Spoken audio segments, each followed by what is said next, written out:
Every time I just start, she ugh, comes up off the bed. Um, I mm,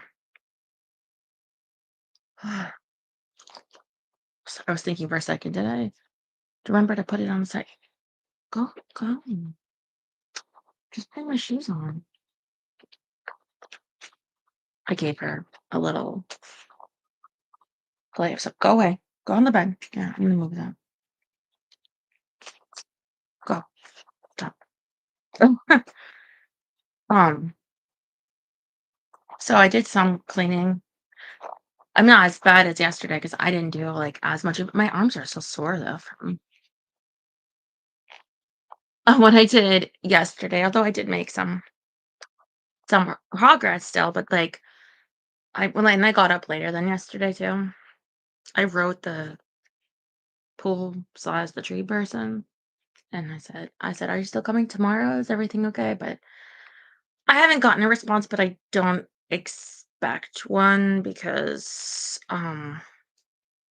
she never really responds to my text, so I assume she's coming tomorrow.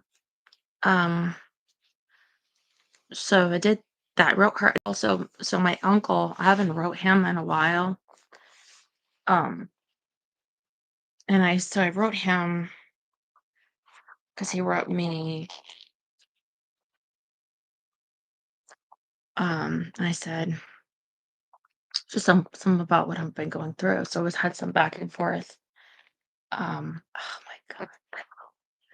So it's I got a late shower. So like my hair is still wet, but I tried to blow dry my bangs a little bit. And I threw this on this blue dress and I found these pearls when I was cleaning. Um, that's why I call it blue pearls. um okay, so last night I don't know if any of you watched that. It's Welcome to Derry. Now, I don't remember all of like um, the first, the original. Well, I guess people keep saying the 2017 because I version of the film because um that maybe the creators are behind this as well. But it it brought me back because I did watch a little. I need to do more of like I like to watch breakdowns and stuff of shows like Severance. And I really wanted to understand the beginning, which by the way, the beginning had a completely accurate depiction of a childbirth. That is so real. That's why I will never get fertilized. How dare you?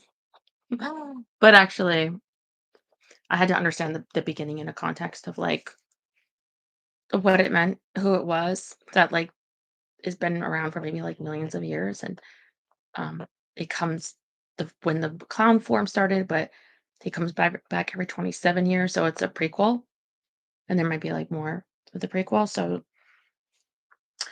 um, and I remembered that, yeah, because I'm watching. I'm like, who was that? Who was that? Anyway, um, um, oh, I remembered that by the I got my. Oh, sorry, I didn't. You're okay. um, This scared me. I remember the original. Who saw the like the mini series with what was his name in the Rocky Horror Picture Show? I mean, I know the actor Tim Curry, but what was his name in that anyway? Um, I remember like I see. I want to say like I saw it way too young as a kid, even though I think it was like originally it was on TV. But it was one of those things. Like remember I was telling you date night. I could see something and like play it and have this this fear, like it's me, like what if that was me?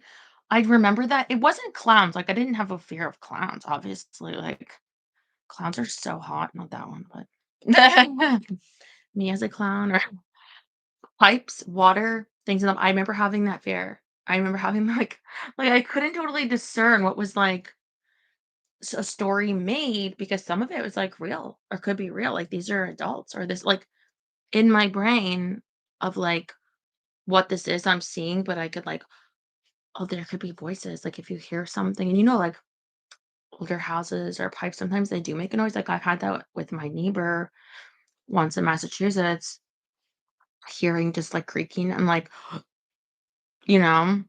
Anyway, do you remember that? Have you ever seen it? I mean, I've never seen it again, but terrifying. I mean, anything where they're gonna be killing kids. And this one kills kids, although they don't show them being like super like tormented, at least from what I think of like, when you see murders and stuff. Like remember the original with the Georgie? They didn't show really. You knew that he died, but you didn't really. Well, actually, I think in the 2017, I didn't see the 2017. The first one was enough to freak me out, right? But I think he like eats him. Yeah. Devil in a blue dress. Thanks a lot. Killer clowns. Outer spirits. I've never heard of that, but any time would be too soon. Okay, guys, let's get started. Sorry, so just going a bit slow from everything, but I'm here. Mm.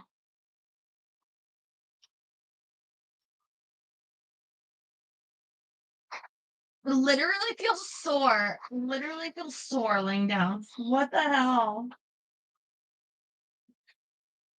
We are on chapter 13. Mm.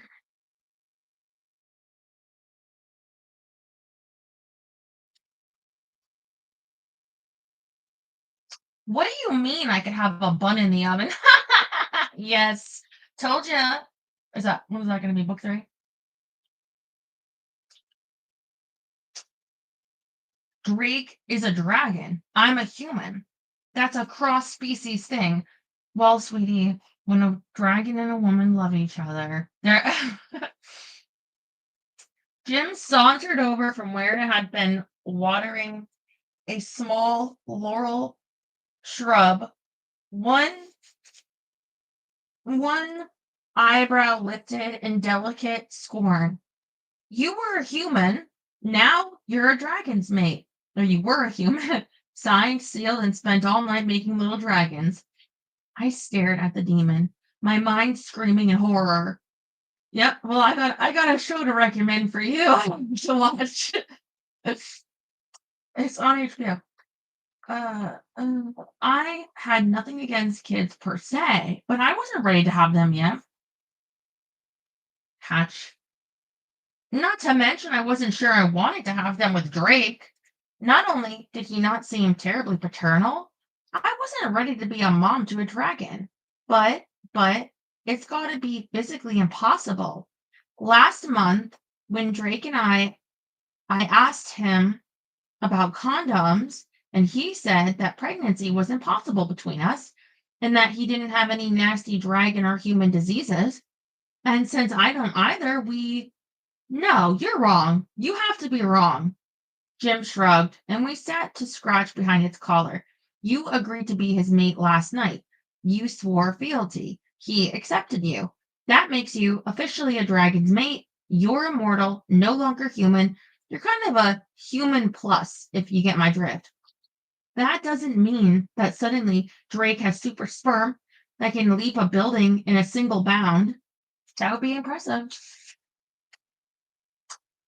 The big demon stood up again and shook itself before nodding toward the front of the hotel.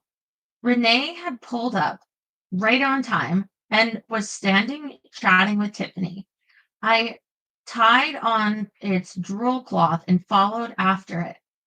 You know, that would be an interesting experiment, right? If biologically, evolutionarily, I don't believe any of that shit. You know that. But if we were supposed to be attracted to like super sperm, then you would think then if like a man could be like tested against like another man's um ability to be like, I could get you pregnant in like the first time, like that, they would be like, oh well, oh everyone would be like, oh, I'm marrying you. When then why would you have condominiums, the pills and shots and whatever else? Sometimes I'll be watching a commercial and I don't realize it's for birth control. It's like a woman is like carrying boxes, like, hi. And it's like, I don't want to have big kids. And what else do they have? Oh yeah, the little snippy things. Mm. Jake has flaming Cheetos. Thank you. Thank you, Jerry. Yes. No, I totally believe in facts, Carrie. That's why there's no such thing as birth control, because evolutionarily, we wouldn't want anything like that, right?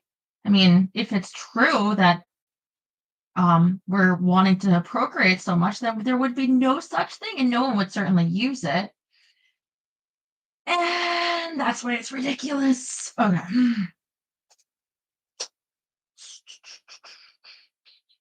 Oh, here we go. Renee had pulled up right on time and was standing chatting with Tiffany. I tied on its drool cloth and followed after it.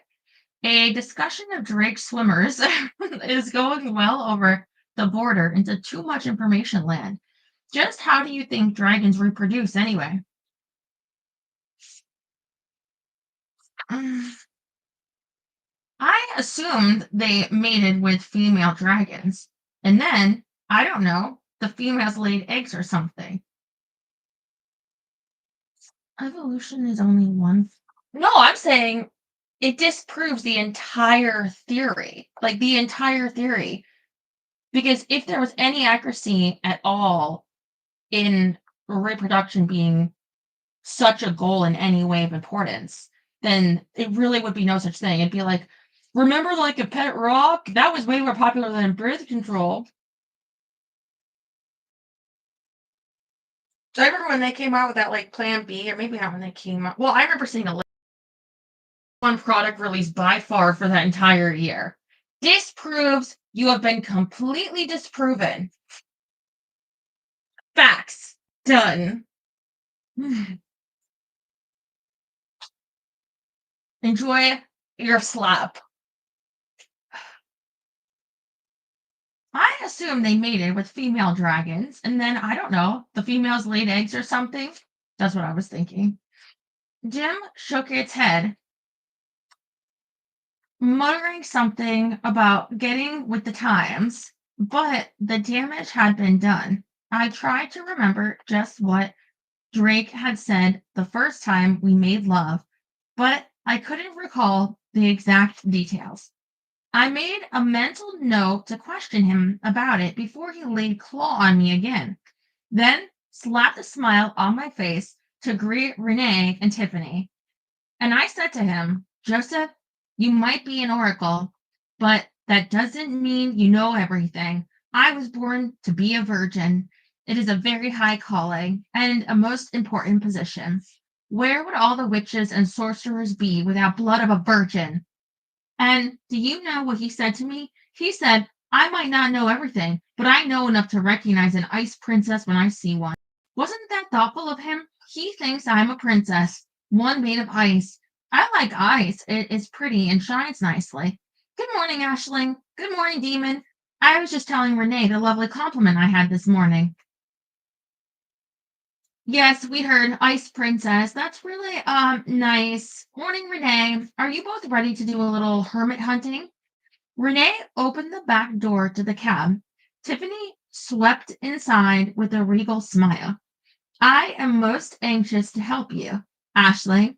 I feel it in my bones that today we shall be triumphant.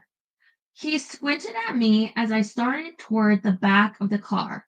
Something is different about you today. Yes, you look, how is it said? Like the cat who has eaten all the milk? Have you done something? Something important? Mm. Ah. Jim barked a short laugh. I ignored the demon and tied Try to look a little less like a woman who had spent most of the night being pleasured to the very tips of her toenails, and more like one who was professional, determined, and every inch reliable. It's cat who's licked up all the cream, and nothing has happened, nothing at all, nothing important. Renee tipped his head as he eyed me even more carefully. There's something different, Ashley. I know I'm not mistaken. My hand went to the chains around my neck. Thus far, Renee hadn't shown any signs of caving under the influence of the dreaded amulet, but at last its magic had worked its way through his normally placid temperament. My heart sank. I was counting on Renee to help me, but if he started acting like all the other lovesick mortals, I'd have to keep away from him. Honestly, there's nothing. Now, if you're ready, we can head out to the first park. I figure if we split up, we'll cover more ground. So I cut up maps I bummed from the concierge. Each one of us will take a section of the park and search for the hermit. Then we'll rendezvous and report our progress. Renee still wore a puzzled look as I got into the car, followed by Jim. The demon stepped on my foot while climbing over me to claim the window next to the jump seat. Whoops, sorry, Mama.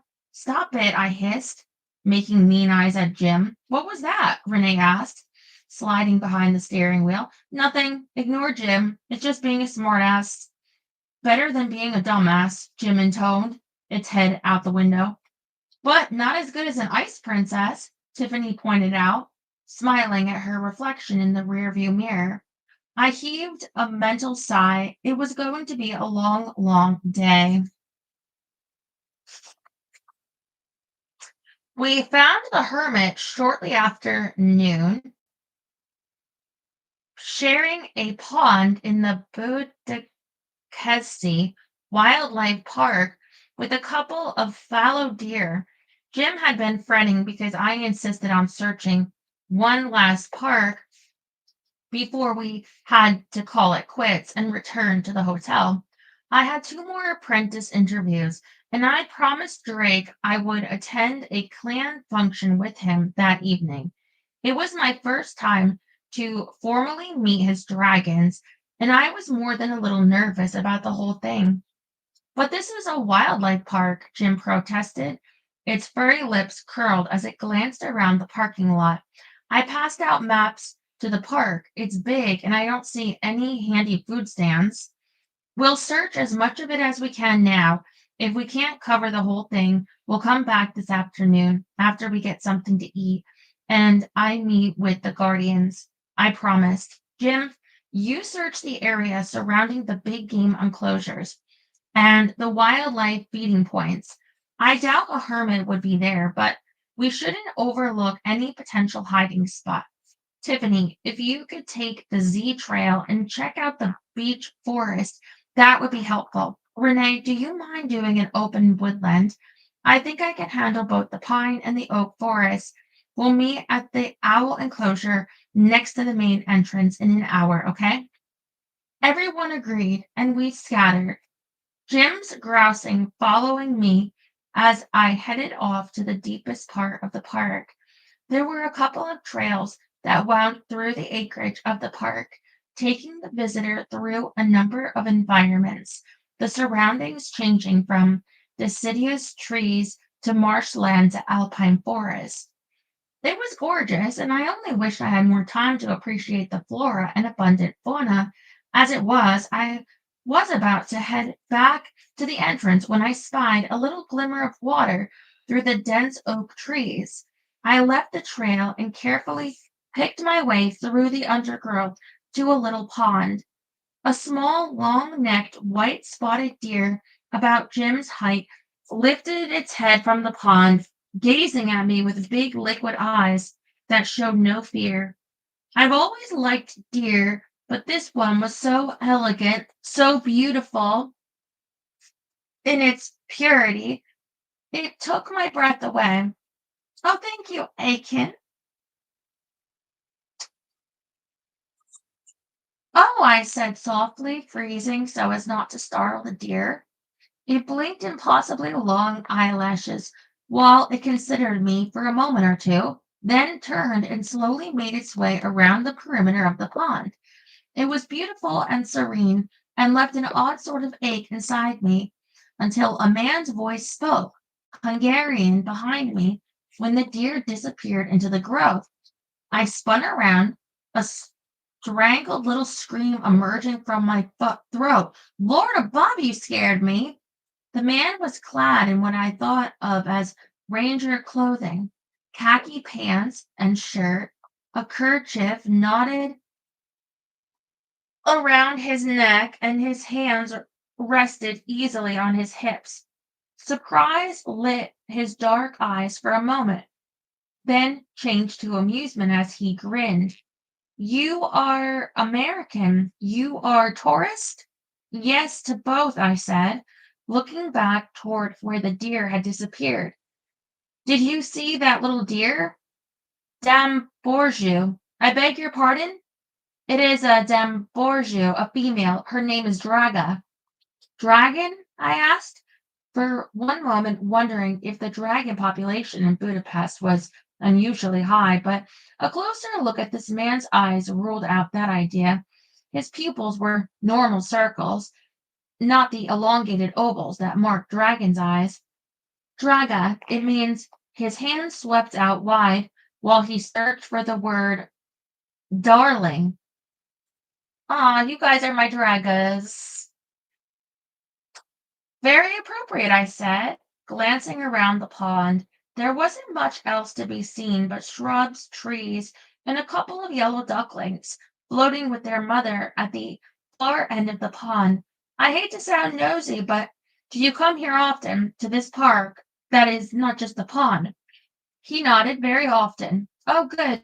You just might be able to help me, if you don't mind. I'm looking for a man who might hang out a lot around the park, and I wonder if you've seen him. Hang out? The man half turned, gesturing for me to go before him, back toward the hiking path. Camp, maybe, or live in an abandoned ranger's hut or something.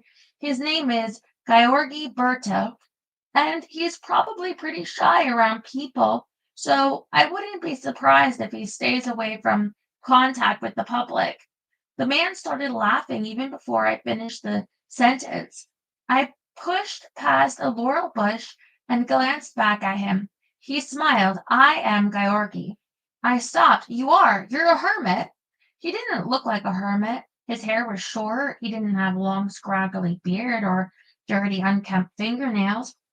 And his clothing, while unexceptional, was reasonably clean considering he lived in a wildlife park. Not only that, he hadn't shied away when he came upon me. Hermit, that is an interesting name. I prefer Erdolaco, a woodlander. Woodsman? I asked, relieved. Given Georgi's paranoia regarding mail, I had assumed he was one of those people who had retreated entirely from society, a modern day Howard Hughes, but without the money. Georgi looked perfectly normal. He was obviously just a man who favored spending time in the peace of the woods. Well, I'm very happy to have found you. I've been looking for a couple of days, and the people who hold your mail had no idea when you would be coming by to pick it up. He brushed that away with a flick of his hand, the sunlight filtering through the trees and dappling his chest and arms. The summer, it is so crowded in the city, tourists everywhere with their constant talking, constant moving around. They do not sit and appreciate the beauty of their surroundings. It is too noisy, too busy there now. I will go into the city when the leaves start to change to red and gold, not before. I know what you mean about noisy and busy, but I've always felt that to be part of the charm of a big city.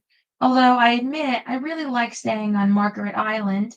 It's so peaceful, a wonderful oasis of beauty, smack dab in the middle of the city. I pulled the chain bearing the hermit's amulet from beneath my blouse. Happiness filling me at the thought of being rid of the annoying thing.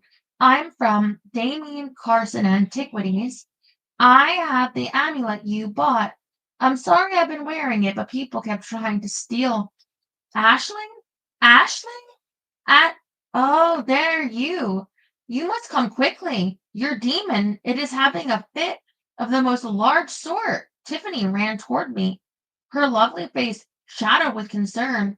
She paused to give Georgie a smile, shy, and bat her eyelashes, not so shy, before turning back to me.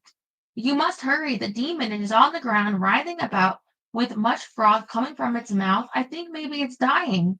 Oh God, I swore, taking off at a run. I glanced back, yelling over my shoulder to Georgi, I'll be back as soon as I can. Sorry about this. I don't know if he heard me. He was too busy staring at Tiffany, a stunned expression on his face, his hands hanging limp at his sides. As he looked at her, just looked at her without saying a word, without even noticing that I had run off. Tiffany, for her part, gave him an extremely coy glance before turning to race lightly after me. That he noticed. Where's Jim? I asked Tiffany as she caught up to me. We reached a spot in the path where it split, one direction leading to the other side of the park, the other heading toward the main entrance. By the feeding area, I searched the beech forest and was returning to find you when I heard much barking of a large dog. It is beautiful here, is it not? There are many wild flowers. They make me smile. I was wishing more people would come to share the smiles and the wildflowers when I heard the barking.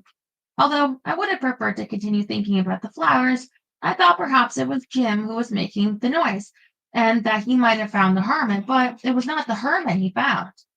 No, the hermit is the man we just left. Don't worry, I'm sure he won't disappear. We'll find him after I see what's going on with Jim. The man was the hermit? Tiffany asked easily, an insight that sent a little zing of annoyance through me.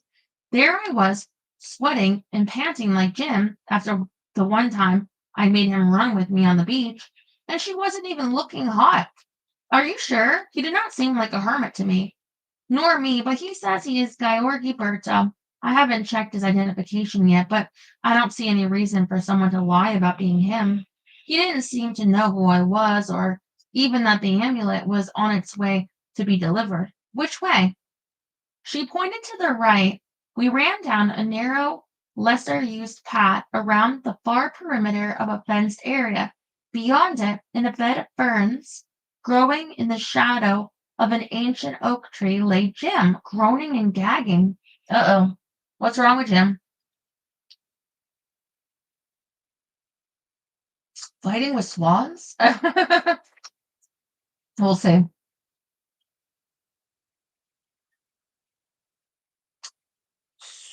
Hmm. Renee was squatting next to the big black shape out of range of the demon's vomiting, but close enough to put his hand on Jim's back. Renee looked up when we approached. Bon, I had hoped when I saw Tiffany racing away that she would find you. All right, Jim, I said, stopping behind it, crossing my arms as I looked down to where it lay groaning. What is it this time? You're so faint with hunger that you can't stand up anymore. You want me to carry you to the nearest McDonald's, right? Your Jim's back arched as the demon in dog form vomited violently. Tiffany made little mewling noises, both of her hands over her mouth. My irritation at what I had assumed was Jim putting on an act quickly turned into horror. The demon wasn't play acting, it was having a severe reaction to something. Ignoring the slimy results of the dry heaves now racking the demon's body, I knelt down and put my hands on Jim's head. Oh my God, what is it? What happened?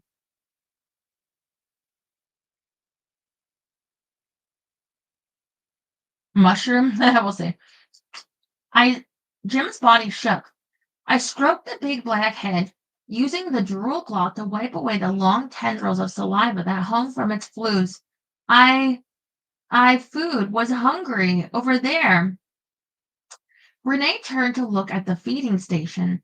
A partially spread bale of hay sat next to a couple of long wooden troughs, holding what I assumed was fodder for the deer and other hoofed animals. You ate something from the animals' feeding station? I asked as Renee hurried around the enclosure to enter it. What did you eat, Jim? The demon's eyes rolled back in its head as its body convulsed again. I swore, looking around for help, for a handy vet to miraculously appear and offer his services. Miracles, I have had the occasion to know, seldom happen when you want them. Tiffany, can you take Jim's back legs? I asked, sliding my arms around the demon's big chest. If Renee carries its middle, I think we can get it back to the entrance.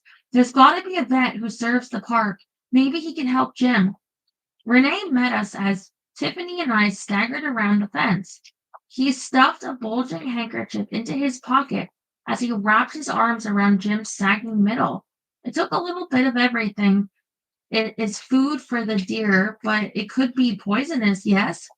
I have no idea, I grunted. Jim's heavy weight pulling painfully on my back and shoulders. I had to keep blinking back tears that pricked behind my eyes, tears that I knew were ridiculous. Demons can't die. The form they take can be destroyed, but they themselves can't die. I didn't know quite exactly what they did if life was extinguished from their temporary body, but I suspected it wasn't anything pleasant. More to the point, I knew Jim loved its body. It had chosen a Newfie above all other forms because it thought them the most handsome of all sentient beings. While most demons choose a human form to appear in, humans being the most powerful of all the mortal world, Jim chose to become a dog. And I would be damned before I let that big, shaggy, lovable body be lost. By the time we made it to the entrance, even Tiffany was red-faced and puffing a little. We set Jim down on a bench while I ran to the entrance booth, Tiffany alongside me to act as a translator. Is there a vet here? I asked, waving my hand toward the bench where Jim lay unconscious, Renee hovering protectively next to it. My dog accidentally ate some of the deer food and it's sick, very, very sick. Can someone help us? Tiffany translated quickly to the woman taking money from visitors. The woman looked alarmed, craning her head to peer around me to see Jim, but I knew from the way she shook her head that her answer wasn't a good one. I spun around, scanning the area, praying for some sort of miracle, even when I knew there was none. Tiffany lightly touched my arm. The woman, she says, the vet comes to visit only on special days. My stomach lurched. A couple of tears escaped my eyes to roll down my cheeks. I bit my lip, trying to push back the horrible knowledge that Jim's body was dying. I had to do something. I was its demon lord, for heaven's sake. It was my responsibility. I had summoned it. And although I had inadvertently bound to me, it was my duty to look after the big hairy lug. Then we're just going to have to find the nearest vet, I snarled, running back to Renee. We lifted the demon between us, hauling it out to the parking lot. Tiffany, who had returned to consult with the woman behind the entrance kiosk, ran past us to the car, opening the back door and helping us put him in. There is a veterinarian a few kilometers down the road, she said, sliding into the front seat next to Renee. I will direct you. Jim's head lolled senselessly on my lap as Renee drove. I gave up fighting the tears, stroking the demon's head, holding back sobs that made my throat ache. Crying wouldn't help Jim, only a miracle. The miracle that had not materialized in the wildlife park could help the demon now. An hour later, we emerged from the loud and somewhat antiquated confines of the animal health clinic mentioned to Tiffany by the wildlife park attendant. Despite the heat of the day, I felt cold, both inside and out. I rubbed my bare arms as we walked slowly to Renee's cousin's taxi. The demon Jim, he will be all right now, Renee said, with mock cheerfulness that I knew was intended to impart reassurance. The doctor said that would be so, hein? I guess, I answered, not willing to burst Renee's bubble, in case he really did believe Jim was out of trouble. What the vet had said, duly translated by Tiffany, and later Renee, when Tiffany couldn't stand the animal surgery area, was that the vet thought Jim had ingested a toxic plant or berry, but wouldn't know until they analyzed the results of the stomach pumping. Oh, oh, thank you, Rob. I feel like that's a dragon. Yeah, thank you, dragon. Dragon man. He'll burp and be fine. Chocolate, yeah. I'm curious what it is. We'll see.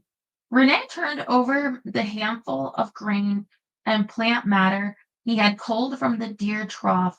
I stood silent, watching Jim's still unconscious form, my hand on its neck. Beneath the fur, the demon's heart beat slowly. I closed my eyes and opened myself up, trying to touch its spirit, but there was nothing there for me to hold. Is it over? Tiffany asked, white faced, clutching her hands as she stood next to the taxi. The demon Jim, it is resting, I answered when her voice trailed off. I blinked back a couple more tears, this time of gratitude that Tiffany would be so concerned about a demon she just met. The doctor thinks they got all the toxins out, but he said Jim would be out of it until tomorrow morning. That is very good, she said, taking my hand in hers for a moment. Resting is very good for animals, is it not? The demon will recover its strength and be back by your side to bring joy and happiness to everyone it meets. I almost choked on the thought of Jim bringing joy and happiness to anyone, but smiled and said nothing. Sitting in the back of the taxi, allowing Tiffany's terminally optimistic chatter to wash over me as we drove back into town. It was only when Renee dropped us off at the hotel that I remembered I hadn't delivered the amulet to Georgi the hermit. Chapter 14. Oh my god, what a sad chapter. I keep thinking about my demon up there.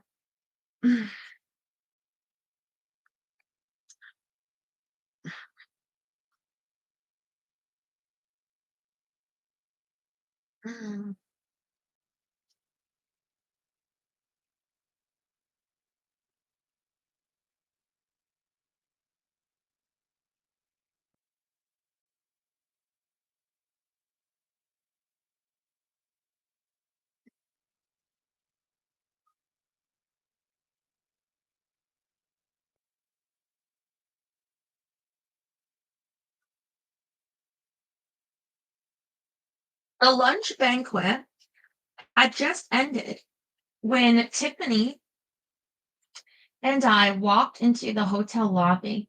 She murmured something about needing to spend some time in the sun perfecting her tan. A day without the sun is like a day without a smile. Shared with everyone you see.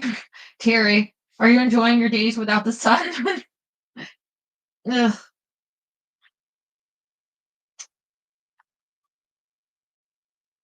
I will practice my ice princess smile while I am on the veranda. Do you wish to join me? She said, eyeing my pale, freckled arms. No thanks. I got appointments this afternoon, and besides, I burn easily. My smile will just have to be shared from the confines of a pasty, tanless body. Thanks for all your help today, Tiffany. I really appreciate it. She patted me on the shoulder. Did I not tell you that I would be of great use to you? Now you know the power of a professional virgin. It is an awesome thing to behold, I agreed, without one single quiver of my lips, which was pretty impressive. Tiffany tripped off to her room with murmurs of a milk bath before continuing her virgin duties. I checked the conference message board quickly in case either of the two guardians with whom I had arranged interviews had begged off, but there was nothing for me. Those milk baths, they do work because it's that lactic acid. It's like, I don't know, it's like exfoliating or something. People would say like, "Oh, Cleopatra would do that," but they say every beauty thing to Cleopatra. There some people will probably say that Cleopatra used to give Botox injections. Probably some people will believe that. As I approached the elevators, a familiar man passed me, pausing to say, "You will stop right there," I yelled, interrupting Paolo, the diviner, before he could cause any more trouble for me. People in the area turned to look at us. I lowered the volume of my voice, but kept my tone as mean as I could. "I have no idea why you've decided to become my personal voice of doom, but I would appreciate it if you would stop telling me that I'm going to trip or spill stuff on myself or be arrested or any of the thousand other disasters I'm sure you behold in my future, because frankly, I don't want to know, okay?" Paolo looked offended. His nostrils flared. He backed up a step, looking down his long nose at me, his lips pursed together tightly. "I'm sorry to be so brusque," I said, realizing I had insulted him, "and I want you to know that I appreciate your concern for my well being. A little white lie never hurt anyone, but I will take my chances with life on my own." He said nothing, just raised a supercilious eyebrow at me. "Thank you," I said, figuring that he might leave me alone if I thanked him for his effort. Uh, have a nice day." Paolo continued to stare silently at me as I made a little goodbye wave and walked toward the elevator. I got in it with three other people, all chatting about the delicious lunch served at the banquet. Paolo continued to stand like a statue, staring at me with cold, dark eyes. The door started to close. I heaved a mental sigh of relief that I had escaped his dire prognostications. "Face one who wishes you gone," Paolo finished, triumph flashing across his face as the elevator doors closed with a soft swoosh. Oh, so he's saying you will face one who wishes you gone. Well, it might happen in a couple minutes, right? Because it's usually right away.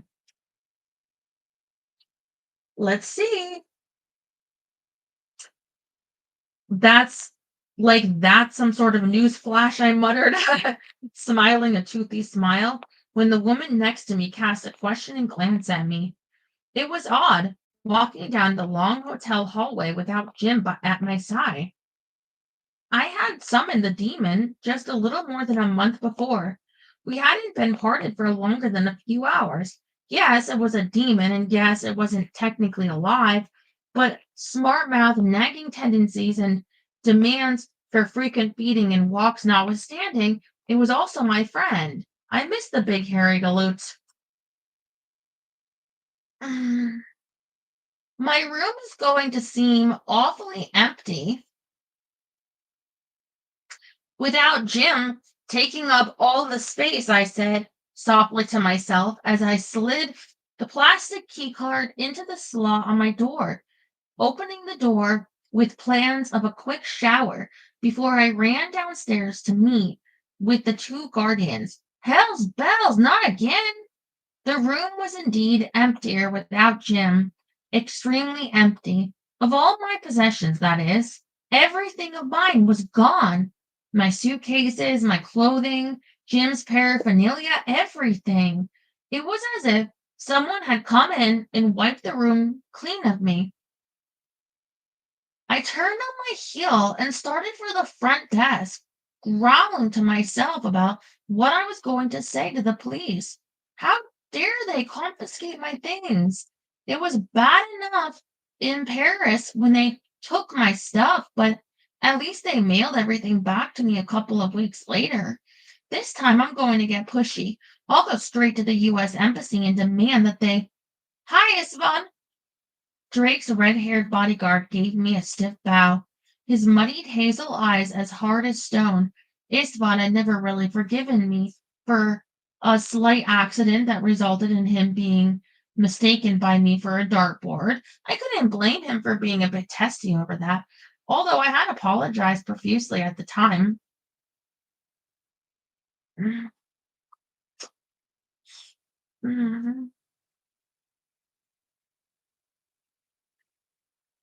No permanent damage had been done, but Isfahan hadn't seemed to be able to move on. I am sent to bring you. I glanced at my watch. It's only a little after 1. Drake said the Green Dragon party wasn't until 7. Isfahan looked like a bodyguard. Both he and Powell were as tall as Drake, but where Drake was elegant and exuded a sense of coiled power held in check, Isfahan was blocky and thick-muscled, looking more like a cross between a bodybuilder and a linebacker. His heavy brows remained in a straight line as he glared at me. You come, the wyvern commands. Oh, he commanded me. I was in no mood to go head to head with Drake. Not when I had police department to tackle, 2 guardians to meet and sway with my perfectness for an apprenticeship, and a vast amount of worrying to do about Jim. Suddenly, it seemed like too much for me. So, rather than get prickly and tell Isvan just where Drake could stuff his command, I nodded wearily and followed him silently to the elevator, saying nothing until he pushed open the door to the Green Dragon suite. Right there, in the middle of the living room, was a blanket folded into a dog bed, Jim's traveling foldable water bowl sitting next to it, along with the demon's extra drool bibs, its brush, spare leash, and a couple of copies of People that Jim insisted I buy it to keep from being bored. I burst into tears. Ispan looked at me like I was covered in boils. Hal emerged from a room and hurried over, his face twisted in concern. Ashling, what is wrong? Are you in pain? Has someone harmed you? Drake is not here, but I can call him. No, it's okay, I sniffled, pulling a few tissues from the box he offered. It's just been kind of a long day. He looked at a clock sitting on a nearby gate leg table. It is just an hour past till midday. I know. I blew my nose as discreetly as I could. That's what worries me. What did Drake want? And why do you have Jim's things? Do you have mine as well? Pal nodded, gesturing toward the double doors that led to the master bedroom. Drake said that now you had accepted him as Wyvern, you would be living with us. Isfan muttered something under his breath before throwing himself down in a nearby chair. I ignored him. I'd have to make my peace with him at some point, but I was too tired to struggle with him now. Drake was being presumptuous, but I'll take that up with him. At least now I don't have to battle the police on top of everything else. I started to turn toward the room, but Powell reached out a hand as if he was going to stop me, then snatched it back quickly. I gave him a curious look. Did you want something? He glanced nervously at Isfan, who promptly grabbed a Hungarian magazine and started reading it. It is just that you seem sad. I am sad. Jim is in a vet clinic on the outskirts of town. It ate something poisonous and almost destroyed its body. I'm very worried. But even if it does need to take a new form, the demon will be the same, Pal said helpfully.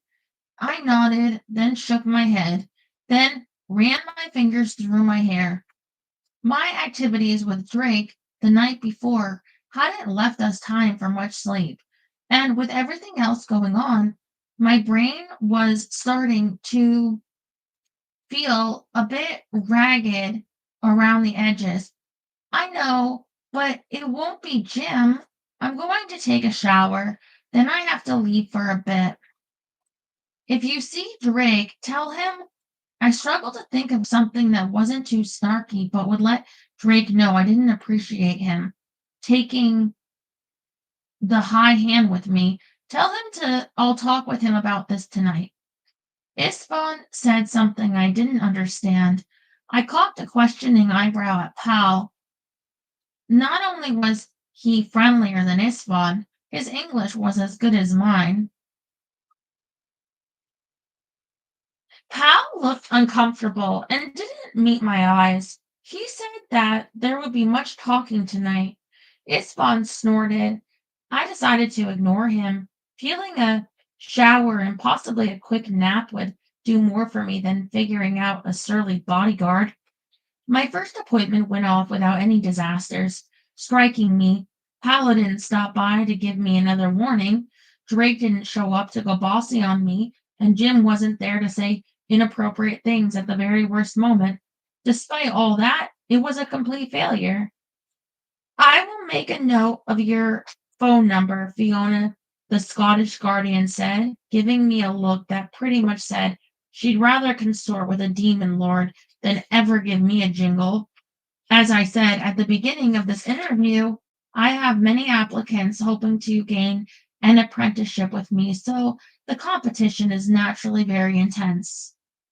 Understood. Thank you for considering me. It sounds like your program of training is very comprehensive. I drew a line through her name on my mental list of potential mentors. The only good thing that had come out of this interview was a nugget of information regarding the ritual examination that all would be apprentices must pass in order to formally be accepted. I stood and shook hands with Fiona, awaiting until she left before looking at the name on the back of a business card she handed me. Marva Bell O'Hallahan was written in Fiona's neat script. My heart sank. I was contemplating just how horrible this ritual could be with Marva Bell in charge. My imagination is way too good for my peace of mind when a shadow moved over the card. Disaster follows your every footstep. I looked up, the card crumpling in my hand, as I glared at the back of the man who walked away from me. I shook my fist at him. Yeah, and its name is Paolo. Leave me alone, will you? Are you still beset with admirers? A soft, English accented voice asked. I smiled at Nora and waved her to a chair. Fiona had opted to meet me on the shady side of the veranda, a favorite spot for all the conference attendees. If the number of tables filled to capacity was any sign to go by. Hi, Nora. How are you? Looking for a place to sit? I have an appointment in a few minutes, but you're welcome to share my table. She nudged a chair out with her foot, carefully balancing a tall glass of iced tea and a plate of fresh fruit. Thank you. I missed lunch and didn't think I could go until dinner without eating. Where's Jim? I explained briefly what had happened at the park. I'm so sorry to hear that. Poor Jim. But if the vet is positive he got all the poison out, I'm sure Jim's resilience will help the body recover quickly.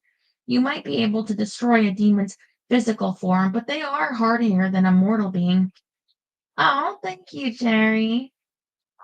Possessing charm, thank you. I got the amulet. Can't he just change his form to another Newfie this time with all of his toenails or whatever? Like, why does it have to be a totally different form, you know? It's like if I absolutely had to change form, can't I just be like this one with like, I don't know, shorter hair or something? I don't know. I have all my fingers and toes, so my stomach growled loudly as she speared a piece of melon. Sorry, I said, trying not to look like I was starving.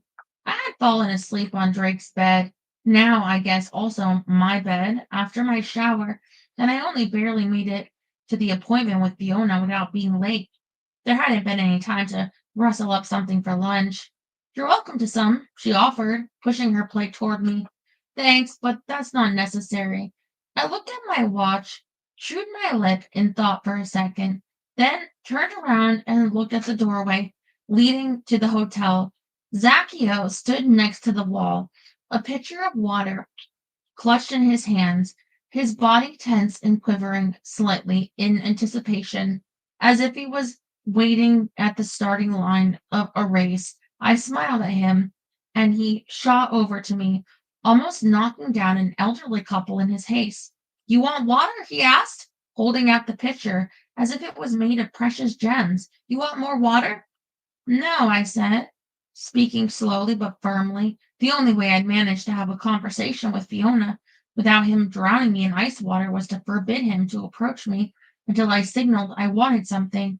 He had remained against the wall, ignoring other patrons as he stood poised to race to my side at the merest flick of my finger. I have to leave in 5 minutes, but I missed lunch and I'm hungry. Do you think you could find something quickly? He was off before I finished the sentence, ice water splashing everywhere as he raced into the hotel. I turned back to Nora. I could get used to this amulet. Amulet? It's a delivery I have to make. She just looked at me as she ate her fruit, the sunlight glinting off her glasses. I started to explain, but a crash behind me heralded the return of Zaccheo. He skidded to a stop at the table, bumping it hard enough that I grabbed for my water glass and Nora's iced tea to keep them from being knocked over. Here is bread and soup and fish and very fine meats and cheese, Zaccheo said, uploading his armful of plates and assorted tiny bowls onto the table in front of me. You eat these, yes? I glanced at the food mounted before me. It looked like he had raided the kitchen store of conference food, grabbing a similarly large plate of rolled cold cuts bedecked with parsley and olives, and a bowl of thick, spicy soup. I will eat one of these. I don't have enough time or stomach capacity for all of it. His face fell. I promise that I'll come back and eat more another time, I said, feeling guilty that the amulet could play him so cruelly. But right now, I'll just have this delicious looking soup, all right? His Adam's apple bobbed as he swallowed back his sorrow, but he removed all the extra plates without making me feel any worse. How is your search for a mentor going? Nora asked, once the table was cleared and she could put her plate of fruit down again. If I say abysmally, would that make you feel sorry enough for me that you'd take me on? I asked, only half joking. She smiled and shook her head, chewing a couple of grapes before answering. It would not. I never make appointments based on pity. I stifled a sigh with a spoonful of chilled curried seafood soup. Are you having a good time here? Get lots of applicants for the apprentice spot? I'm having a very nice time. The workshops are very interesting, but I will admit I'm more intrigued with the non-official events. The sightseeing stuff? I wish I had the time to take part in some of them. I really want to see the castle, but what with everything going on, I just don't seem to have time. Although I can recommend the Budakizi Wildlife Park so long as you don't eat the deer food. Drat, I have to run. It's nice to see you again, Nora. Good luck with your apprentice hunt. Same to you, she called as I gathered my things and dashed off, stopping only long enough to stuff euros in Zacchio's hands before running through the inner restaurant to the lobby of the hotel. I had arranged to meet Theodora del Arco, the guardian from Belize, there before we proceeded to her room for the interview. Theodora, a short, elegant woman with waist-length black hair that made me green with envy, told me she preferred a neutral environment to interview applicants, claiming that only in a room that had been cleansed of the imprints of others could she truly judge a person's qualifications. 10 minutes after our appointment time, I asked at the front desk if Theodora had left a message for me. She hadn't. I tried calling her room. There was no answer. It was the faintest niggle of worry that sent me to the elevators, a niggle that drew steadily on my mind as I walked down the hallway on the 17th floor, scanning the room numbers for the one Theodora had mentioned she was in. This is ridiculous, I told myself as I turned a corner and headed down another corridor. What happened to Moa was a fluke. It had nothing to do with me. She died in her sleep. That's what the policewoman said she thought happened. Her heart gave out while she was sleeping, and she died. It was nothing to do with the fact that I'd been the one to find bodies before. I stopped as I turned another corner.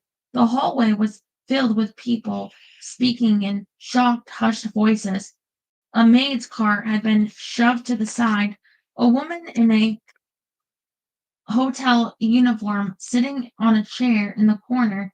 Two of her coworkers crouched around her, offering sympathetic pats on her shoulders, while she sobbed into the white hand towel clutched to her mouth. A man in a police uniform stood guard in a doorway, not saying anything to the handful of people gathered, many of whom wore conference badges. I closed my eyes for a second, then opened them again to count the doors. Yep, it was Theodora's. Sick with fear, I turned, intending to leave before anyone spotted me, only to come face to face with a woman who grinned at me with wicked delight. Why, Hank, look who's here. It's that guardian woman, the one the police arrested before, when that other guardian was killed. Marva Bell's voice scraped along my skin with all the gentleness of poison tipped barbed wire. Fancy her being here, too, right on the scene where yet another guardian was discovered killed. How very coincidental. I summoned a weak smile. There really wasn't much else I could do. Chapter 15. Oh, another one killed.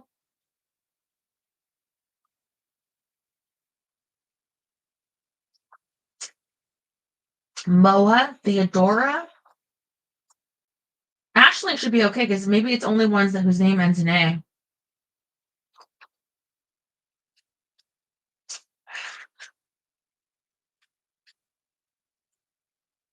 This is becoming repetitive, Drake said.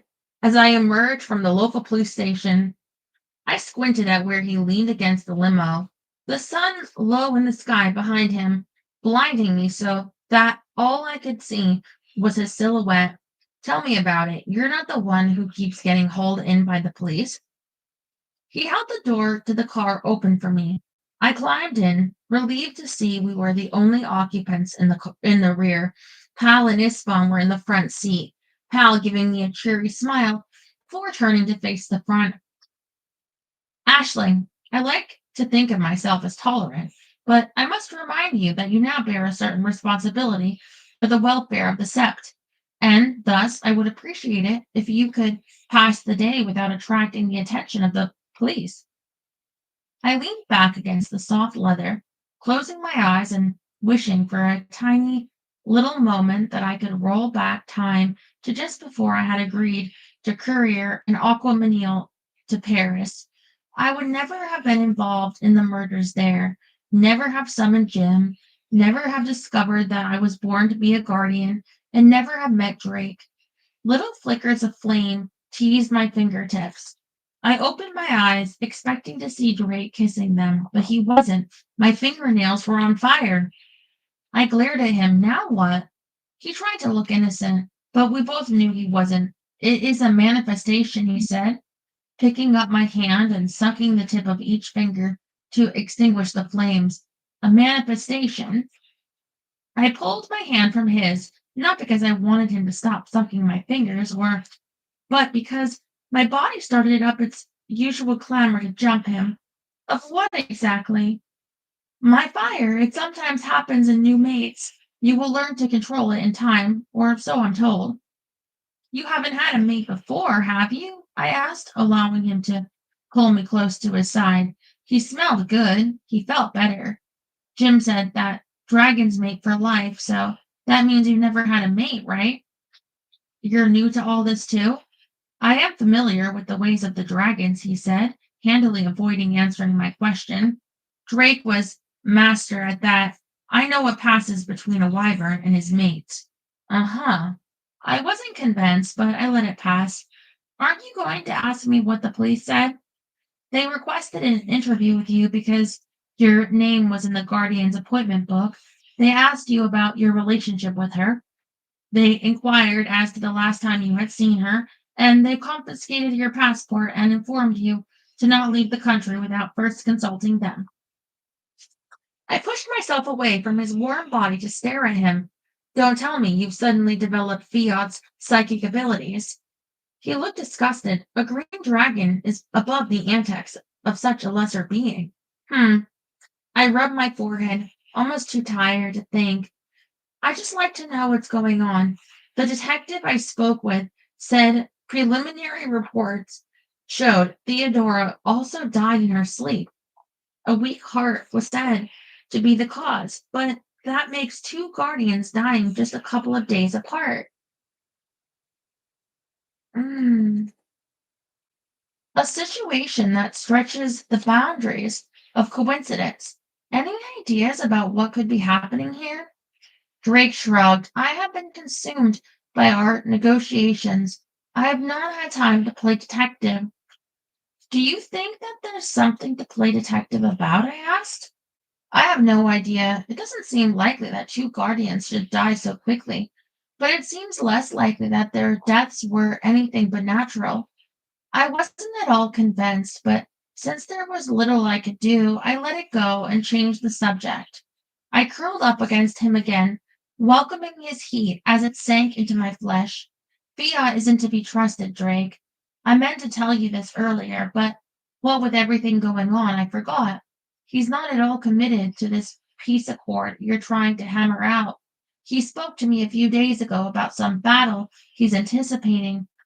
It sounds like he meant a battle for supremacy over all the dragon septs. I turned my head and looked up at him. His gaze was steady, no real anger or even surprise visible in his eyes. You're not concerned about this? One eyebrow slowly rose. About Fiat? No. It is not he who concerns me. But he clearly is planning something underhanded, Drake. He's a baddie, in case you haven't noticed. He's going to throw a monkey wrench in the negotiations if he hasn't already. I stopped for a moment, prodding my tired mind into thinking. How did things go today? Speaking of that, we move forward, slowly. Oh, good. But I'd be a lot happier if you took Fiat's threat a little more seriously. He's bad business, Drake.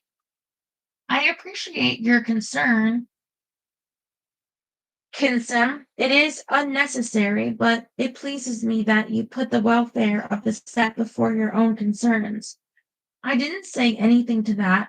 It was just better if I didn't admit that for a good portion of the day I hadn't thought of the green dragons at all. I looked down at my fingernails. They looked perfectly normal, not at all like the sort of fingernails that might spontaneously burst into dragon fire. What does Kinsem mean? My treasure? A warm spurt of pleasure mingled with a tiny dash of irritation. I looked up at Drake, admiring his manly profile for a moment or two. Trust a dragon to use the word treasure as a love name. He said nothing, just sat there, one arm around me, the other hand resting on his thigh. I looked at his hand, I looked at his thigh. My mind came up with a number of interesting scenarios for investigating the latter. I ignored them. I want one for you. One what? A love name, Drake. Doesn't lend itself to nicknames. I want a seductive foreign word I can whisper in your ear to make you go wild with passion. What's dragon in Hungarian? Dragon. Poop. Dragon, Drake's lips curled into a smile. Do you wish for me to translate that too? I dug my elbow into his side. Do you wish for me to translate? Wait, hold on. Pass. Give me a sexy Hungarian love name. He thought for a moment. Draga. Dragon is too mundane. He went stiff at that. I meant the word, not you guys. Besides, I already call you dragon. I want something fun, something mushy. He relaxed his arm, tightening around me. I did not say dragon, I said draga. Oh, I know that word. It means darling. I glanced up at him. He was smiling. What sort of a darling? I know that, smirked Drake. It means there's something you're not telling me. Does draga mean hot, sexy, stud muffin, darling? Manly fleshed, well endowed, darling? Darling man who makes me slobber great big puddles of drool whenever I see him? His lips brushed mine. No, although they may certainly endow the word with those meanings if you desire. In this instance, draga also means expensive. Ha, I laughed. That's certainly applicable. Okay, draga it is. For your use, dragam is the correct form of the word. It means my darling. Gotcha. Drake? Yes? Do you suddenly not find me attractive? He turned to look at me at that, his eyes wide with surprise. What are you talking about? I bit my lip, wondering if the lack of sleep was making me wonky. It's just that usually when you kiss me, I end up a big puddle of jellified ashling. That last kiss was kind of anticlimactic. I wondered if maybe that now that we're officially mated and all, if suddenly the zip has gone out of our relationship. Last night was fun, but the man who gave me that little peck is definitely not the same one who had my body erupting in flames, literally. You think I do not desire you? Well, you think that because I have what I want and no longer am interested in a physical relationship. That kiss, he turned so he could grip me with both hands, his eyes darkening to a deep forest green. You think that this was all about the chase? Lord, I'm a fool sometimes. Still, I felt obligated to point out the obvious. You're a predatory kind of guy, Drake. I bet you liked the chase. I did, but I like the yielding better. I looked into his eyes, wanting to believe him, but suddenly feeling very vulnerable. He sighed a gusty sigh, sliding his hand down my arm until he captured my hand, dragging it over his groin. Tell me I do not desire you. Drag a bunny.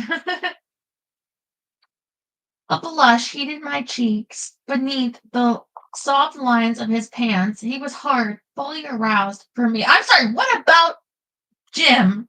I'm sorry. Clearly, I'm at a loss with this mate stuff. I apologize. He accepted my apology with a graceful nod of his head, releasing me to sit back against the seat. I gave his happy parts a little pat, then slid my hand over to rest on his thigh. It was a possessive move, but it felt good. Ashling, my mind always willing to indulge in Drake-centric fantasies, went off on a wild tangent involving that pool of warm water that had been featured in my dragon dream. I did not kiss you as I would have liked because it is not proper. We are in public. His voice was gruff and oddly stiff. It took a minute to sink in through the lustful fantasies that were developing with startling clarity. What? I asked, twisting out of his embrace to look at him. Since when have you ever let a little thing like innocent bystander stop you from kissing me? That was before, he answered, trying to pull me back against his side. I slapped his hands off my arms. You had not accepted me then. It is not proper for a wyvern to treat his mate in such a manner. It is disrespectful. I blinked a couple of times, hoping it would clear up my confusion. It didn't help. So all those times you grabbed me and sucked the tongue right out of my head in front of everyone, great big huge crowds of people, strangers, you didn't give a damn about respecting me. Drake pursed his lips, his eyes on a wary glint. I poked him in the chest. Well? Heat flickered in his eyes. He jerked back against me, against he jerked me back against him, holding me tight with an iron-heavy arm. There is no way I can answer that question without making you angry with me. I choose not to answer it. I dug my elbow into his side until he released me. He must have been expecting me to jump to the other seat because he looked surprised when I lunged for him, straddling his legs, clasping his head in my hands. Some rules are meant to be broken. Drag 'em, and this is one of them. I kissed him aggressively. I clutched his hair and tugged until he gave me what I wanted, opening his mouth to me, his dragon fire racing through me, leaping back and forth between us until I thought we'd set the limo on fire.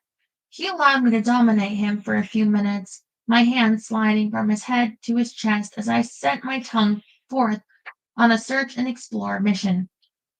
But when I reached out to yank his belt open, he decided he'd had enough. You defy set laws, he growled into my mouth, pinning me against the dark side of the limo, his body hard against me. No, I just want to drive you wild for a change. Come here, dragon. Let me feel your fire. We both still had our clothes on when the limo stopped at the hotel, although Drake's hand was beneath my blouse, his finger teasing my breast while I had both hands on his rear end, trying to pull him closer to the part that was all but sending up flares in order to attract his attention. Neither one of us noticed that the car had stopped. We did notice, however, when Pal, unable to see the limo through the tinted windows, opened the door and we spilled out on the pavement. Umph! I grunted when Drake landed on top of me, knocking the breath out of me and causing me to bite his tongue. A pair of shoes stopped beside my head. Drake heaved himself off me, touching his mouth and pulling away a red finger with blood. You will be seen in an inappropriate state by many people. The dispassionate voice drifted down to me. Damn it, I snarled, grabbing Drake's arm to haul myself to my feet. That's it. I've had it with you. You are so on my list. Come back here, you coward. Drake stopped me from going after the deranged diviner. Ashling, do not. You will just embarrass yourself. Oh, that the what was his name again? I forget. Paolo. You will be seen in an appropriate state by many people. I don't care. He's deliberately tormenting me, and it's going to stop now, I said, biting the restraining arm he'd wrapped around me for a second, then realized that, indeed, the people who'd been sitting outside the hotel were all watching us avidly. I stopped struggling, straightening my shirt, and tried to look like I hadn't just been indulging in a makeout session. Sorry about your tongue. How bad is it? Let me see.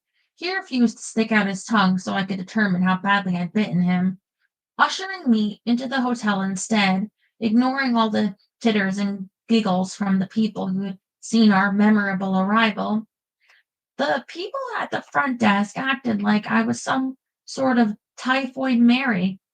Hi, I'm Ashlyn Gray, and I was wondering, I'm very well aware of who you are, madam, a starchy man with graying hair and a shiny navy blue suit said.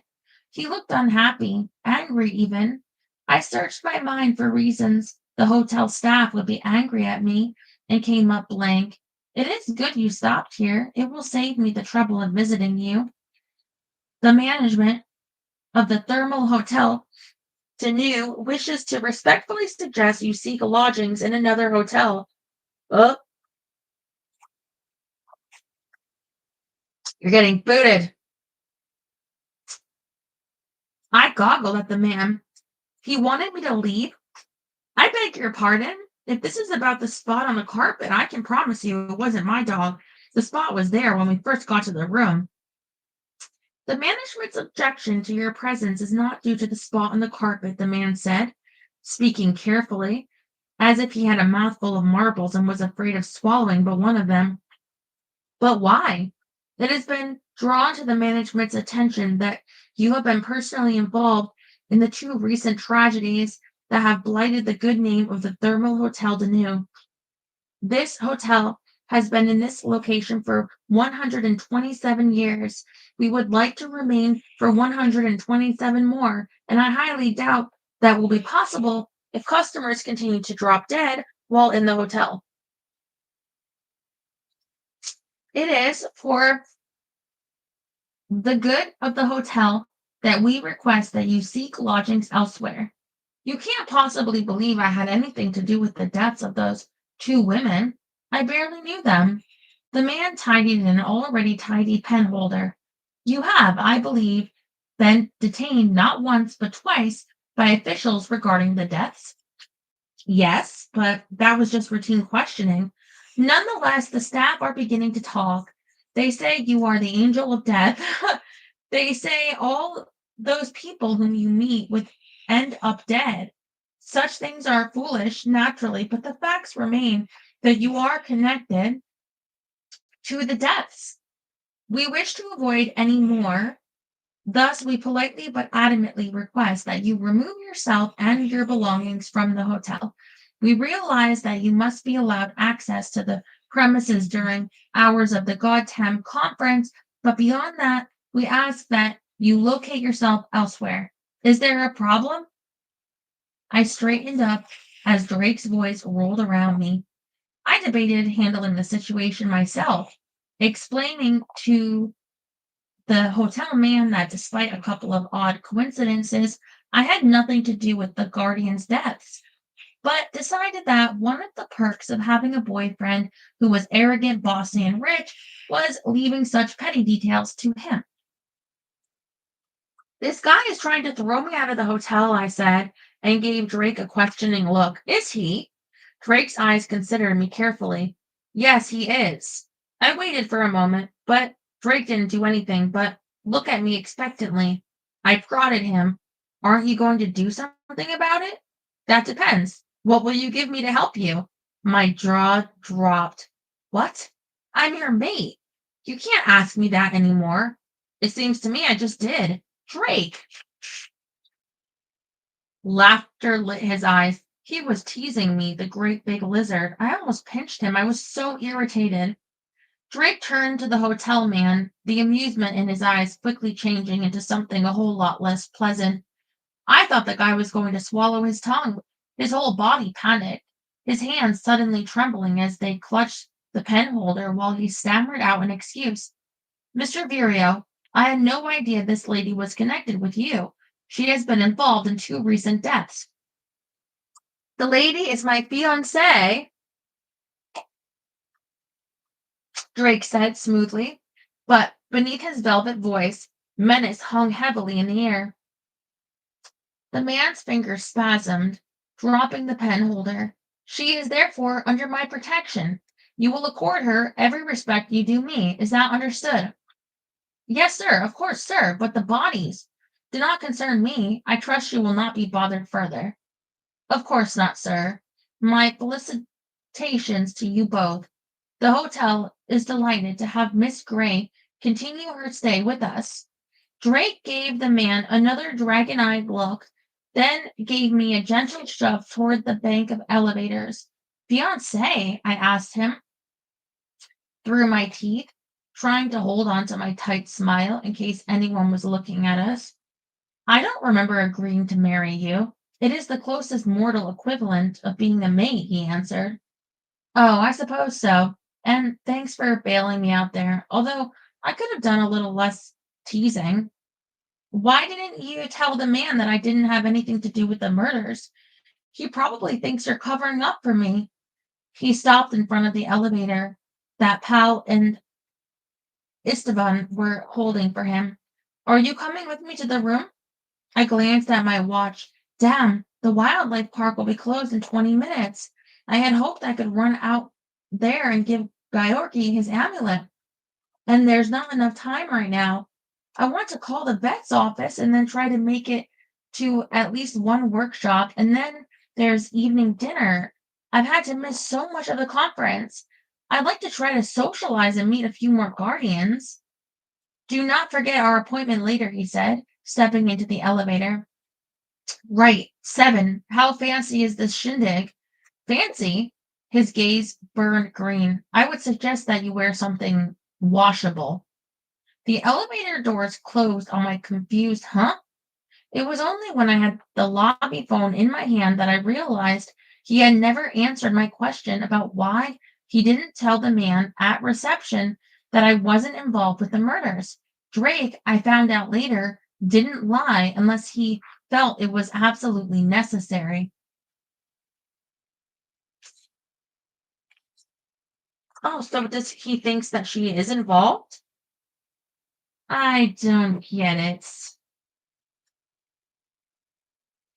Mm. Ugh. Chapter 16. 2 hours after I hung up the phone to the vet's office, relieved to hear that Jim had regained consciousness, and although groggy, seemed to have suffered no permanent effects of its misadventures. I almost wept at the sight of a familiar, and more to the point, friendly face. Nora, thank heaven for you. That is, unless you don't want to sit with me. Nora looked at me, sitting all by my lonesome at the big round table in a ballroom that was packed solid with goddamn participants. Why wouldn't I want to sit with you? I tipped my head to indicate the nearby tables. They were all full. Word has gotten around. Evidently, I have become some sort of social pariah. Ah, because of the guardian deaths, you mean? She asked as she pulled out a chair and sat. I was so pathetically grateful that I wasn't going to have to sit by myself for dinner. I didn't even flinch when she mentioned me and the deaths in the same breath. Yes, not that I had anything to do with them. You've heard what everyone is saying, I'm sure. No one accused me of outright murder, but they're saying that I'm cursed, that guardians who make an appointment with me stand a chance of dying in their sleep, just like Moa and Theodora. Her eyes were dark, all seeing behind the garish red glasses. I have not died in my sleep, and I had an appointment with you. You're one of the lucky ones, I said grumpily, then immediately apologized. I'm sorry, I didn't mean to be rude, but things just seem to have gone to hell in a handbasket for me lately. Most of it. Some is good, but a lot of has been difficult. You're new to this world, she said, nodding her understanding. It can be overwhelming at first, but you're struggling against what is rather than accepting it. You should meditate, be at one with who you are and with your new version of the world. It will help you cope. I think it's going to take a whole lot more than a little meditation to fix my life, but I'll try. Oh no, not the gruesome twosome. I ducked my head and pretended fascinated interest in a loose thread on the cuff of my sleeve. What? Oh, Nora's polite interest as she looked behind her shamed me. I might feel that because she had written me off her list of potential apprentices. I didn't have to maintain a dignified appearance with her, but it didn't mean I had to let her see the catty side of me. Sorry, I said quietly, a fake smile of welcome plastered on my lips. I'm just tired. I didn't mean to say that. They're nice, in a horrible, cruel sort of way. Well, all alone, are we? Marva Bell asked in a voice loud enough to guarantee attention would be drawn to us. I held on my smile, fighting back the urge to tell her it was too late. Everyone already knew I was there. They had to know. People avoided me like I was a plague bearing, oozing sword leper with an STD. Hank, just to look who's here. It's that Ashley who keeps getting herself arrested. And Nora, you two wouldn't be. Her pale gray eyes took a sly cast. Working together, would you? I wish we were, but I'm afraid Nora has a lot of better qualified applicants for the spot of apprentice, I said, politely, sharing my smile with the ever silent Hank as he sat down next to Nora. Is that so? Well, I just hope that she counts her blessings that your meeting went off without her ending up dead like all the others. Marva Bell picked up her napkin and waved it toward a waiter. I braced myself, hoping against hope that our table had one of the local otherworld denizens who had been drafted into service. I'd been told earlier by a chatty mage that the conference folk tried to fill their ranks of meal servers with people who would not be startled to see Demon sitting amongst all the other guests. Luck, for once, was with me. The waiter didn't so much as bat an eyelash at me. I waited until Martha Bell demanded water from the waiter. He hadn't bothered to bring water when it was just me sitting here, before inquiring politely of Hank how he was enjoying the conference. We're having a great time, aren't we, Mother? He answered, opening his mouth to say more, but his wife wasn't one to sit around and let someone else have the limelight. Yes, we are, for the most part. The conference people might have picked a nicer quality hotel, she said with an irritated sniff. Hank and I are used to the best hotels, naturally, and the prices they charge for a simple sandwich, scandalous. But the workshops are good, some of them, although they don't really have enough addressing the needs of oracles. So much of what they offer is geared for diviners, too, and you and I both know they just not the same thing. The two panels I was on were standing room only, of course. There were many people who came up afterwards to tell me how much they appreciated my plan to license all otherworld practitioners. It's to keep the riffraff out, she said to Nora, with a meaningful look my way. As it is now, anyone can call themselves a guardian without having any form of training. Oh, speaking of that, I said, determined not to let her bait me into responding. I was told that you're the person to talk to about undergoing the ritual to officially be recognized as an apprentice. Her smile, which had never left her lips, brightened significantly. A little shiver of worry rippled down my back. Yes, she drawled, I am, but I had no idea that you hadn't undergone the ritual. They shouldn't have allowed you to register for the conference. Only accepted apprentices are entitled to approach mentors. I shall have to report this oversight to the appropriate officials, naturally. They will no doubt ask you to leave the conference. Oh, great. Kicked out of a hotel and a conference all in one day. My star certainly was rising. There's no need to do that, Nora said thoughtfully. If you allow Aisling to undergo the ritual tonight, she will be officially recognized and can enjoy the rest of the conference. Ah, what a shame. I'm busy tonight, Marva Bell replied, her shark-toothed smile getting even sharkier as she turned it on me. In fact, I'm busy the whole rest of the conference. That's not a problem, Nora said quickly, stopping me from grinding my teeth. Her face was placid, but there was a little spark in her eyes that told me she didn't appreciate Marva Bell's attitude any more than I did. I will oversee the ritual. I can rearrange my appointments this evening to accommodate Ashling. Marva Bell's smile faded. Only people with special training can do that. You know that I as well as I do. Nora pulled the snowy white linen napkin from her water glass as the waiter approached with the pitcher. I am a class 3 mentor now, Marva Bell. I've had a lot of training. I can train, evaluate, and administer proxy tests as required. She looked at me. I can be free at 9 tonight if that's good with you. I flashed her a look of pure appreciation. She might not think I was apprentice material, but she was obviously a woman of honor. I wish I could take you up on it, but I have a dragon thing I have to go to later, and I doubt it will be over by then. Maribel wasn't going to stand for anyone doing her out of a chance to get rid of me. I'm afraid that if Ashley here doesn't pass the ritual tonight, I'll have to report her to the committee. You know the rules as well as I do, Guardian. She'll have to go if she's not recognized. Would 11:30 work for you? Nora asked, ignoring Marvabel's near gloating.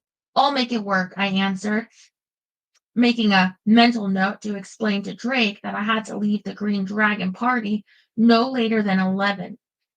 Thank you, Nora. I really appreciate you going to all this trouble on my behalf. She murmured something about it being an interesting experience. I managed to pass the remainder of the meal in polite conversation, even though Marva Bell baited me as often as she could. I, hoping there might be a chance Nora would overlook the poor impression I'd made on her and still consider me as an apprentice, made sure I was my very best behavior. Hank contributed little to the conversation, confining himself to opening his mouth only to shovel a forkful of food into it. Oh, thank you again, Jerry.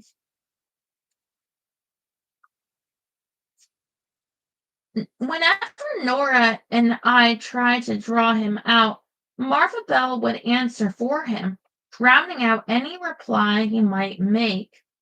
He didn't seem to be upset or even bothered by her, so I assumed he was so downtrodden that he didn't even notice anymore. Dinner ended, the evening speakers did their thing, and a number of awards were given out to outstanding mages, thurges, guardians, and so on. I hadn't the slightest idea what the awards of excellence were for, but I applauded with the rest of the audience. Nora scooted over to sit next to me, softly giving me a brief resume on each winner, and by the end of the banquet, I felt a little more as if I was getting a handle on the whole otherworld thing. That feeling withered into a dusty little ball that blew away with the arrival of the otherworld police force in the form of Monish and my friend, the happy diviner. Ashling, it is with much regret that I must act in my official capacity as Laudella officer of the watch and speak with you regarding the deaths of two guardians, Monish said as everyone in the ballroom gathered up their things to leave. If you have a short amount of time now, we can conduct the necessary interview. Marvabelle snickered. Monish's chocolate brown eyes flickered to her before returning to me. Oh, I said, feeling less than brilliant. You're the watch. That's like police? Monish nodded and gestured toward a silent but smug looking Paolo. There are 7 of us. Paolo and I were asked to take this detail since we had met you earlier. The Laudella committee felt it was to your benefit to be questioned by someone you knew. That was nice of them, I said, suddenly nervous. I hadn't done anything wrong, and heaven knows I'd been grilled by the real police for hours concerning my relationship with the Guardians. But the worst the police could do was detain me. I had a feeling the immortal version of the police had a lot worse things they could do. Sure, we can talk now, although I'd appreciate it if you can keep it as short as possible. I have an important function to go to in a little less than an hour. Under Nora's watchful and Maribel's anticipatory, gleeful eyes, the 2 men escorted me to a small meeting room off the main conference hall. I was half expecting Paolo to trot forth some commitment comment about my threat to take care of him earlier, but he said nothing about that. In fact, he said nothing to me at all, merely nodding whenever Monish explained something or made a pertinent point. It was a bit of a letdown, to be honest. I figured he would hit me with at least one "you will find yourself in deep, deep trouble" prediction. Not that I believed I wasn't already in that state. You must first allow me to give you a warning, what is called a statement of obligation, Monish said as soon as he seated me at one end of one side of the long table. Paolo and he sat across from me, both men opening black leather portfolios. I tried hard not to peek at what they had there. Simply stated, it says that you recognize the authority of the Laudella watch, and you place yourself under our jurisdiction. Whatever punishment is deemed appropriate by the watch will be duly carried out with your full acceptance. Punishment, I said, clearing my throat when my voice came out husky and strained. What sort of punishment, and why am I going to be punished? I haven't done anything wrong. I haven't I didn't have anything to do with the 2 guardians' deaths. Monish held up a hand to stop me. I did not say you will be punished. I said merely that if the action is deemed necessary by the watch and the committee, you will agree to abide by such a decision. I took a deep breath. And what if I don't agree to recognize the authority of you or the committee? Monish's hands rested flat on the table. Paolo looked bored. Then you will be ejected from Neludella. You will not be allowed to participate with any members of the society, nor will you be recognized as a guardian. Ah, I gnawed on my lower lip, thinking it over. Surely there must be some non-official guardians. People had recognized me as one from the time I first set foot in the otherworld sphere, and I hadn't known anything about society. Perhaps if I went my own way, I would be left in peace. Removal from the Ludella is a serious matter, Ashling.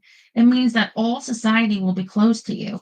You will receive no training, no help, have no recourse to information if you choose to not recognize its authority. I urge you to think carefully before you decide to take such an irreversible and devastating course of action.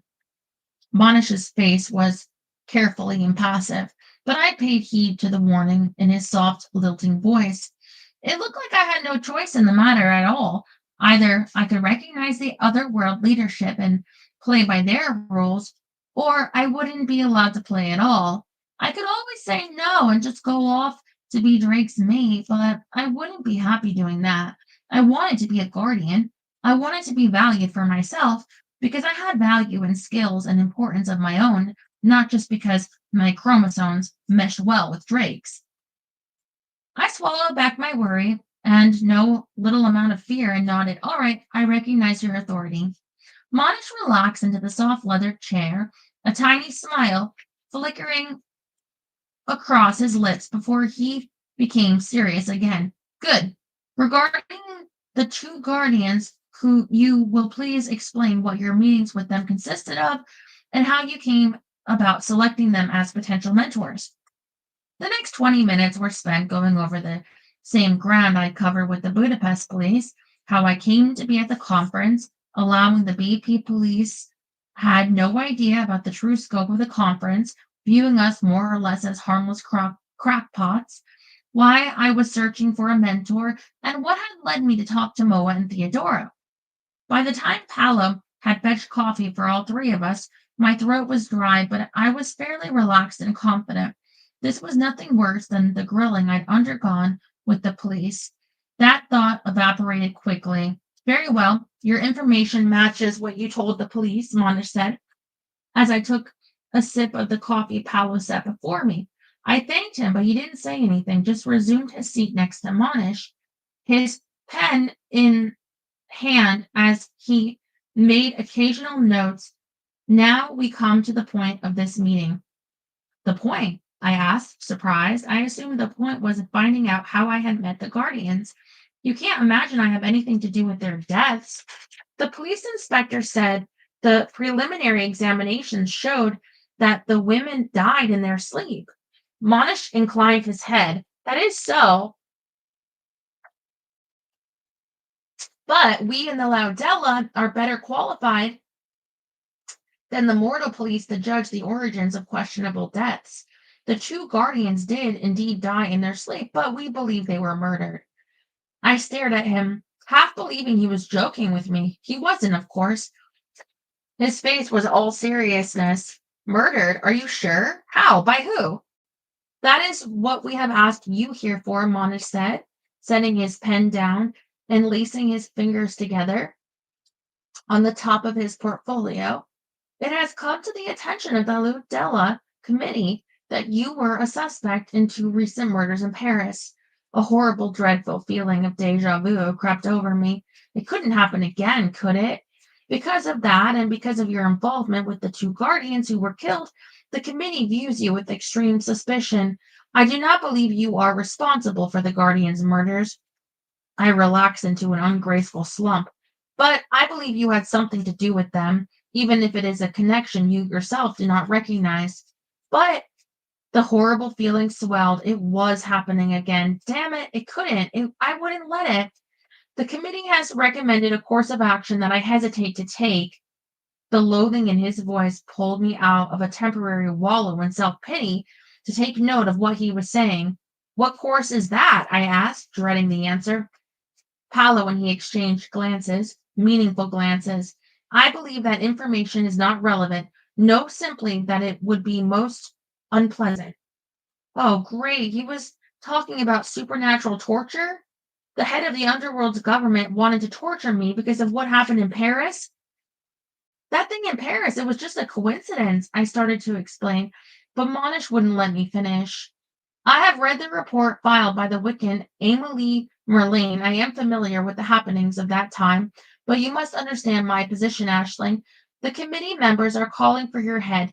They believe that you have an uncontrolled power that, with or without your knowledge, was used in conjunction with the Guardian's deaths. They want me to take you into custody, and his gaze shifted to Paolo for a second or two before returning to me. At the implication of something so awful, I went from merely being sick to my stomach to sheer, unadulterated terror. I have obtained their agreement to refrain from committing you to such a regrettable course of action by promising them that you would, under the authority of the watch, identify the murderers of both guardians.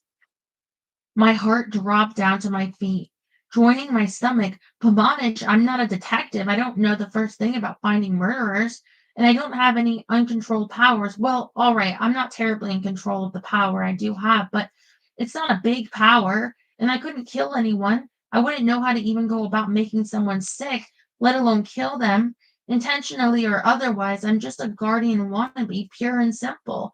You are also a wyvern's mate, Monish pointed out. Hollow nodded. Yeah, but a portal was opened and a demon came forth before you during the lunch. The dragons, and it has not escaped notice that mortal men seem to be, if you will forgive the impertinence, unduly attracted to you. That's the amulet, I interrupted quickly, pulling the amulet's chain up so they could see it. I was supposed to give it to its owner today, but my demon got sick and I had to take it to the vet. The fact that you are also a demon lord is an added concern to the committee, Monish said softly. I slumped even further into my chair. It's just the one demon. I don't even know why they insist that binding one little insignificant demon to you makes you a demon lord. It is not everyone that has sufficient power to control even a little insignificant demon. I wanted to melt into the floor. It was no use to try to protect my innocence. The damn committee had just agreed to recognize I had just agreed to recognize had set me up for a fall, and they weren't going to be happy until I tumbled into their grasp. There is a positive side to this, you know, Monish said, chivalrously refraining from gloating over my acquiescence. I looked up at him, heartsick, soul sick, entire rotten life sick. No, there's not. Yes, there is, he said. And for the first time that evening, he smiled. You solved the murder of a very influential member of the Paris Lirdella. Surely it will present no difficulty for you to use your powers to identify the murderer of two simple guardians. That is the end of chapter 16. We'll pick it up on chapter 17 tomorrow.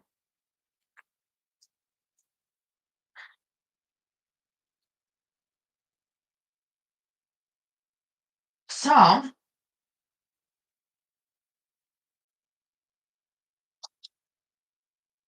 I feel like nothing was solved. Right. Okay. All these things were made worse tonight. We have the um doll getting sick, Jim. Okay, one thing was kind of solved. They sort of found the hermit guy, but that was just like temporary because now he's like gone again. And I don't know if they'll find him again. And there's something weird with the ice princess lady too. Okay, there's another guardian murdered. Now she could be pregnant with Drake's baby. Drake might think she's a murderer too. What other problems were there? Those people were murdered. Oh, um, so she's being accused of this. Um, what else was there? Oh, now Jim got sick. Um, and there's just a lot of questions. Like, I don't know who Hank is. I don't know what his deal is. Uh, I think he may be connected with the murders, and it just seems like a weird reason, but it seems like for it to be like a female back to back in the books being like the bad guy, I'm looking for like a man, maybe male, but it doesn't mean that it's any other reason. And also that Hanks is, there's not a lot of story yet, but there's suspicion, so it could be. And I also think there's something weird about the professional virgin lady, although she could just be just weird. So tomorrow I'm seeing like, well,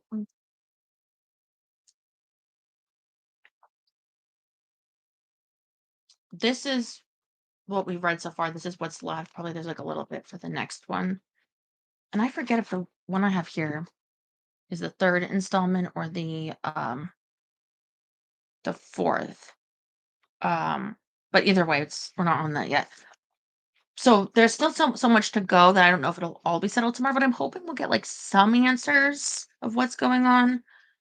Um, oh, so we don't know what we know Jim's sick, but we don't know really what totally caused it. Um, oh, and Istvan is being like weird. Oh yeah, all the dragon stuff.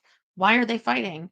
What's the deal with like Gabriel and the other like there are like a lot of problems and there's like no resolve right now. So maybe tomorrow it'll be interesting to see how this plays out because she's got like a lot. Where what about the ghost? We haven't heard from the ghost in like 3 chapters or 3 days, I mean, because of more chapters. But she's got like, I'm gonna see the ghost and get Jim and get him training. And oh yeah, she has to do that ritual. Yeah. So tomorrow there might be a lot going on. We'll see. But it'll be fun. Get some sleep. I think the pool lady wrote me. I think I see a text from her while I was reading to you. She's supposed to be coming tomorrow, so hopefully I'll be telling you tomorrow they came and that's all good. Mm. All right. Get some sleep. I love you. Stay warm. It's almost November. Be chilly. Good night.